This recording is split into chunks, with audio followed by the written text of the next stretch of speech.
सत्संग पे एक सच्ची बात ख्याल में आई, आपको सुनाते हैं। बहुत पहले की बात है। एक शातिर चोर था, इतना शातिर कि वो आसपास के राज्य में चोरी करता, पर पकड़ा नहीं जाता था। लोगों ने बहुत जोर लगाया, राजा महाराजाओं ने बहुत जोर लगाया, लेकिन किसी की समझ नहीं आया चोर कौन है। आखिर समय आता है, उस चोर का भी अंतिम समय आया। वो जाने लगा और जाते जाते अपने बेटे को शिक्षा दी। कहने लगा, बेटा चोरी के ये मंत्र हैं, और जब चोरी करो तो कभी भी माल अपने पास ना रखो।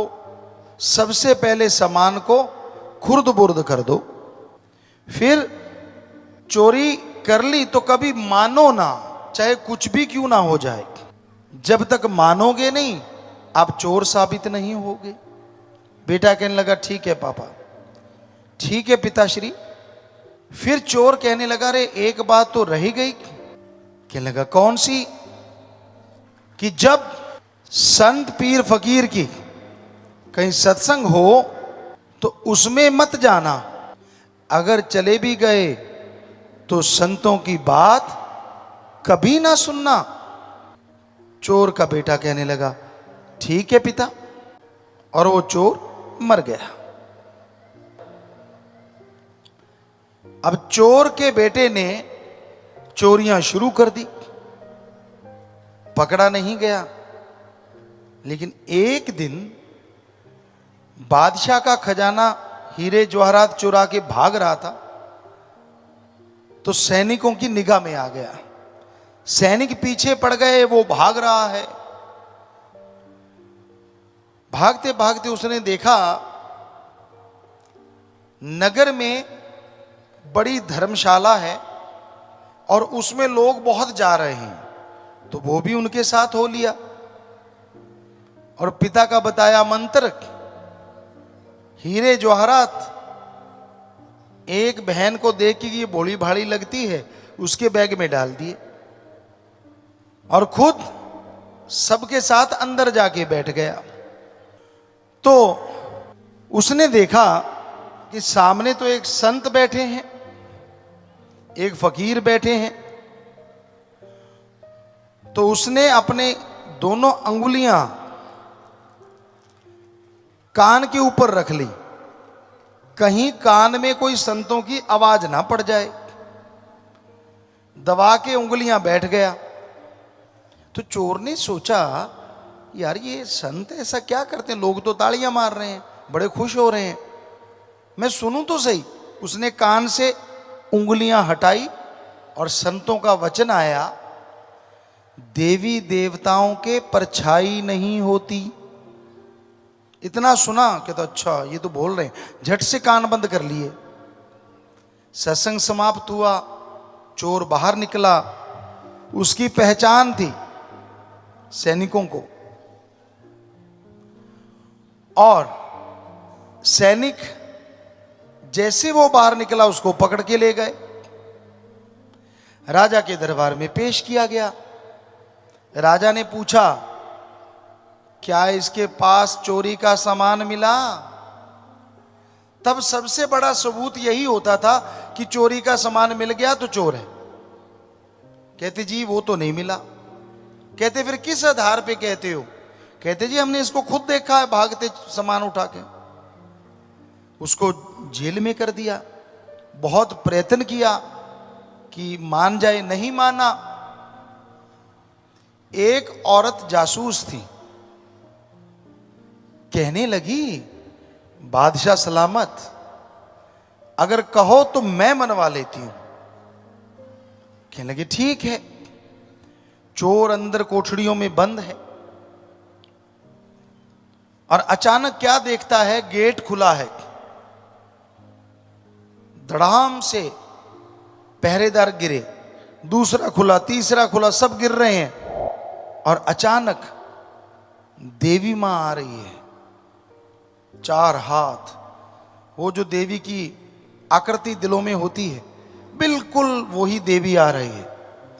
चोर हक्का बक्का रह गया कि ये तो मेरी श्रद्धेय है, इसको तो मैं अपनी इष्ट मानता हूं।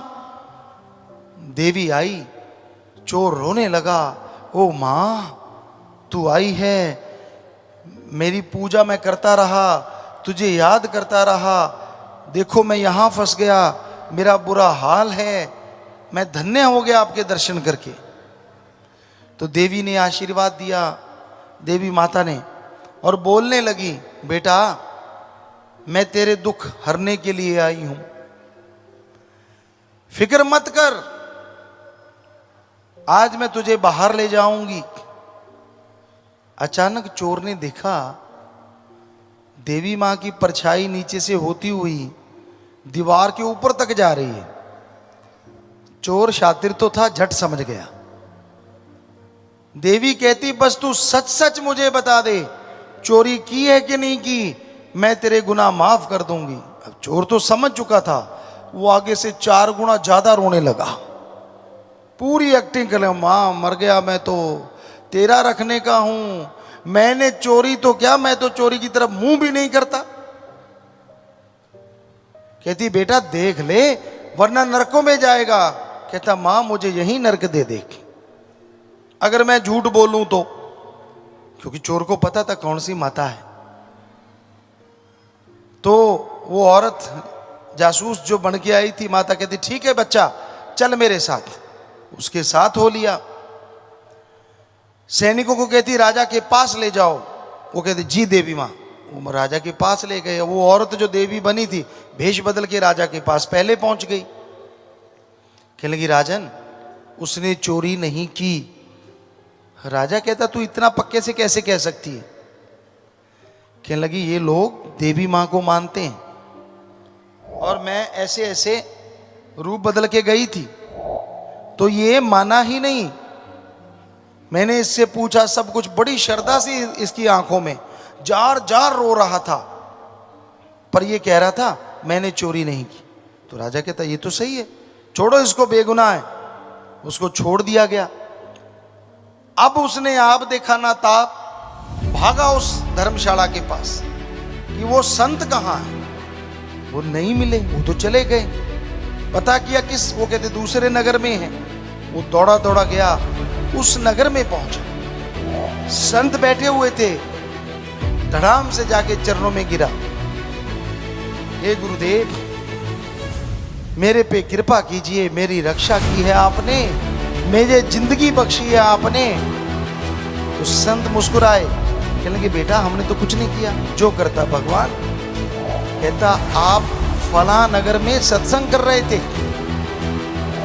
और मैंने सत्संग सुनना नहीं था, मेरे बाप ने रोका था, पर जिज्ञासा हुई क्यों रोका था, ऐसा ये संत क्या बोलते हैं। तो मेरे कानों में पड़ा कि देवी देवताओं की परछाई नहीं होती। तो उसने पूरी बात बताई कि आपकी सत्संग के एक लाइन ने आज मेरी जिंदगी बख्श दी। अगर मैं पकड़ा जाता तो सूली पे चढ़ा दिया जाता। तो अगर पूरा सत्संग सुनूं और आपका राम का नाम लूं तो पता नहीं मुझे क्या मिल जाएगा।